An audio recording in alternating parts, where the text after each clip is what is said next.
People, hope you all are doing well. पिछले video में हम लोगों ने बात करी सेक्शन 136 और सेक्शन 137 आईपीसी की।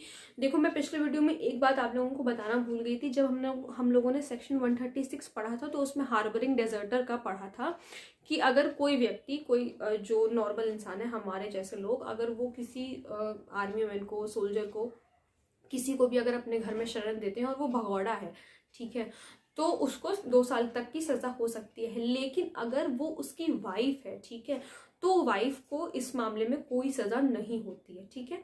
तो ये एक पॉइंट मैंने मिस कर दिया था पिछली बार, तो अभी मैंने आप लोगों को क्लियर कर दिया है।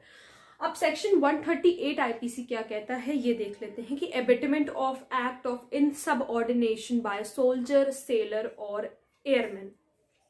देखो, अब इसमें बताया गया एबेट के बारे में कि अगर कोई इंसान, हमारे जैसा नॉर्मल व्यक्ति, अगर किसी, मतलब कोई भी इंसान अगर किसी आर्मी मैन को, किसी उसको एयरफोर्स के बंदे को या फिर नेवी ऑफिसर को उकसाता है, डिसरिस्पेक्ट करने के लिए, ठीक है, डिसरिस्पेक्ट करने के लिए, अपने कंट्री का डिसरिस्पेक्ट करने के लिए, किसी भी तरीके से, वो किसी भी तरीके से डिसरिस्पेक्ट करने के लिए अगर उकसाता है तो उसको कितनी सजा मिलेगी, यानी कि उकसाने वाले को, एबेटर को कितनी सजा मिलेगी, ये बताया गया है सेक्शन 138 आईपीसी में। क्लियर हो गया क्या बताया गया है?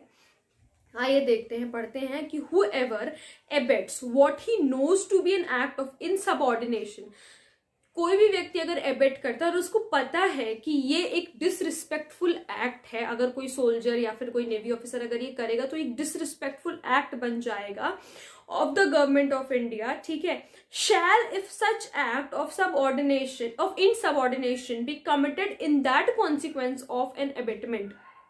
देखो, वो जो डिसरिस्पेक्ट हुई है, जो कॉन्सिक्वेंस हुआ है, वो किसके लिए हुआ है, मतलब किसकी वजह से हुआ है। अगर वो एबेटमेंट की वजह से हुआ है तो एबेटर को क्या सजा मिलेगी? Be punished with imprisonment of either description for a term which में एक्सटेंड टू 6 months, जिसकी सजा 6 महीने है, और विद फाइन या फिर दोनों चीजें, यानी कि फाइन भी और 6 months की इम्प्रिजनमेंट भी।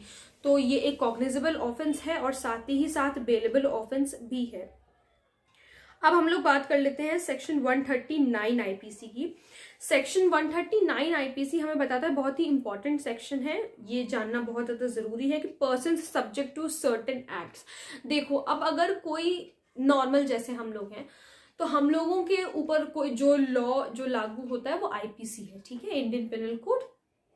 लेकिन अगर जैसे कोई सोल्जर है, ठीक है, army man, soldier army man है, नेवी ऑफिसर है, एयरफोर्स का है कोई, तो एयरफोर्स का कोई ऑफिसर है, तो उनके ऊपर उनके लिए जो लॉज बनाए गए, जो एक्ट बनाए गए, जो आर्मी एक्ट होता है, नेवल एक्ट जो है, वो ही लागू होंगे। यानी कि अगर उनको कोई कुछ भी किया है, अगर उसमें उनको सजा मिल चुकी है तो उसमें अब आईपीसी का कुछ वो नहीं रह गया कि हाँ, क्योंकि आईपीसी के मतलब उसमें तो सजा मिल चुकी है, लेकिन क्या अब आईपीसी के में भी जो चीजें दी गई है उसमें भी सजा मिलेगी? जो अभी मैंने आप लोगों को पिछला बताया कि इतने सारे सेक्शंस जो हमने कवर किए हैं, जो आर्मी मैन और इन सब के बारे में बात करते हैं, तो क्या उसमें भी सजा मिलेगी? नहीं, ऐसा नहीं होगा।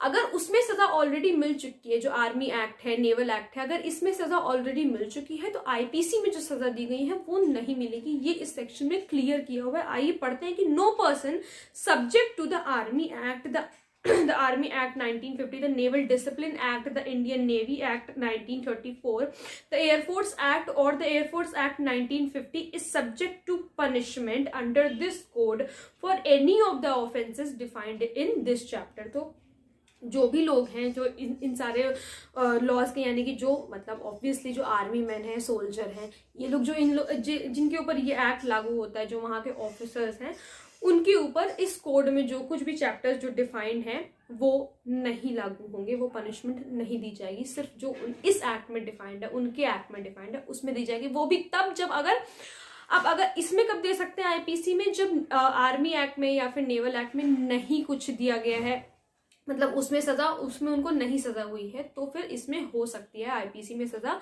तब दी जाएगी, अन्यथा नहीं दी जाएगी। क्या बात समझाई मैंने? एक बार फिर से मैं अपनी बात को रिपीट करती हूँ कि जो हमारे आर्मी मैन हैं, सोल्जर हैं, इंडियन नेवी के हैं, ठीक है, एयरफोर्स ऑफिसर हैं, उनके लिए आईपीसी पे मतलब उनके लिए जो उनके लॉज बनाए गए हैं उनको उसी के अंडर सजा मिलेगी, उनके लिए आईपीसी के अंदर जो इस कोड में डिफाइंड है उसमें सजा नहीं मिलेगी। ठीक है, तो आई होप आप लोगों को समझ में आ गया होगा सेक्शन 138 और सेक्शन 139 आईपीसी। अगर कोई प्रॉब्लम है तो please let me know in the comment section, और अगर आप लोग किसी टॉपिक पे वीडियो देखना चाहते हैं तो वो भी प्लीज मुझे जरूर बताइएगा। Thank you so much.